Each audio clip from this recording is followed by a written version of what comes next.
विद्यार्थ्यांनी अभियांत्रिकीचे शिक्षण घेताना पुस्तकी ज्ञानापेक्षा प्रात्यक्षिक आणि संशोधनात्मक ज्ञानाची भर कशी पडेल हे पाहणं गरजेचं आहे।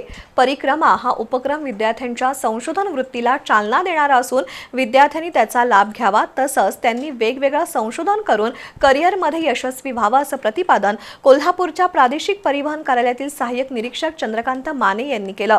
सोमवार पेठ पन्हाळा इथल्या संजीवन ग्रुप ऑफ इन्स्टिट्यूशन्समध्ये national level technical event Parikrama या कार्यक्रमाच्या उद्घाटन प्रसंगी ते बोलत होते। पन्हाळ्यातील संजीवन ग्रुप ऑफ इन्स्टिट्यूशनमध्ये परिक्रमा 2026 हा उपक्रम पार पडला।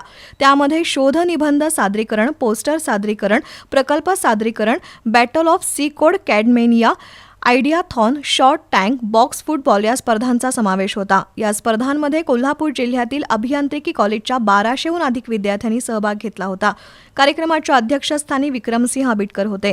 स्पर्धेमध्ये विजेते ठरलेल्या विद्यार्थ्यांना एकूण 1 लाख रुपयांची बक्षिसं संस्थेचे चेअरमन डॉक्टर PR भोसले, सहसचिव NR भोसले, कार्यकारी संचालक सौरभ भोसले, प्राचार्य डॉक्टर संजीव जैन यांच्या हस्ते देण्यात आली।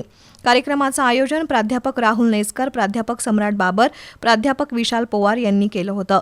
यावेळी शैक्षणिक अधिष्ठाता प्राध्यापक एकनाथ साळोके, रजिस्ट्रार दीपक पाटील, लेखापाल कृष्णा शिंदे यांच्यासह सर्व विभाग प्रमुख, शिक्षक आणि शिक्षकेतर कर्मचारी उपस्थित होते।